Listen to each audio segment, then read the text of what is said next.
कांग्रेस ने washing machine से साधा बीजेपी पर निशाना। भाजपा के पास ऐसी वॉशिंग मशीन है जिसमें 10 साल पुराना केस भी डालो तो आरोपी बेदाग होगा। मशीन के साथ साथ ये कमाल मोदी वॉशिंग पाउडर का भी है। कांग्रेस कार्यालय में शनिवार को कांग्रेस नेता पवन खेड़ा ने एक प्रेस कॉन्फ्रेंस की, जिसमें उनके सामने टेबल पर एक वॉशिंग मशीन रखी नजर आई, जिस पर बीजेपी वॉशिंग मशीन लिखा हुआ था। इस वॉशिंग मशीन को दिखाते हुए पवन खेड़ा ने कहा कि भाजपा जिन नेताओं पर करोड़ों रुपयों का घोटाले का आरोप लगाती है, बाद में उन्हें ही अपनी पार्टी में शामिल करवाकर केस वापस ले लेती है। भाजपा के पास ऐसी वॉशिंग मशीन है जिसमें 10 साल पुराना केस भी डालो तो आरोपी बेदाग होकर निकलता है।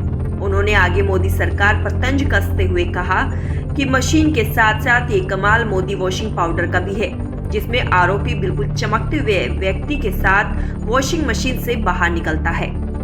इसके साथ खेड़ा ने एक पेपर जारी किया, जिसमें भाजपा पर यह आरोप लगाया गया कि सरकार विपक्ष के नेताओं को डराने धमकाने के लिए सीबीआई, ईडी और इनकम टैक्स डिपार्टमेंट जैसी केंद्रीय जांच एजेंसियों का दुरुपयोग कर रही है।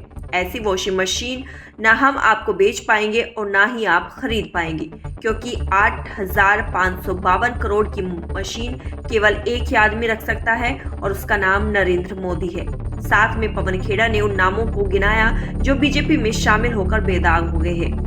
खेड़ा ने विपक्ष के ऐसे 51 मामलों को गिनवाया जिन पर कार्रवाई चल रही है। इसके अलावा उन्होंने 20 केस ऐसे गिनाए जिनमें भाजपा और उसकी सहयोगी दल के नेताओं पर केस दर्ज है, लेकिन वे अभी तक बचे हुए हैं और उन पर कोई कार्रवाई नहीं हो रही है। खेड़ा ने एनसीपी नेता प्रफुल्ल पटेल का नाम लेकर कहा कि भाजपा ने प्रफुल्ल पटेल पर अरबों रुपयों के घोटाले का आरोप लगाया था, लेकिन जब वे एनसीपी छोड़ भाजपा में शामिल हुए तब उनके सारे दाग धुल गए और वे बहुत अच्छे इंसान बन गए।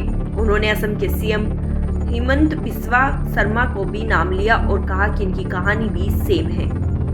पवन खेड़ा ने आगे उन नेताओं के नामों की चर्चा की जो बीजेपी के वॉशिंग मशीन से धुल दिए गए। लिस्ट में हिमंत बिस्वा शर्मा का सबसे पहले रखा गया नाम, जिन पर गुवाहाटी में जलापूर्ति घोटाले का आरोप लगा था। इसके बाद नंबर आया नारायण राणे का, जिनके खिलाफ सीबीआई, ईडी ने कई मामले दर्ज किए।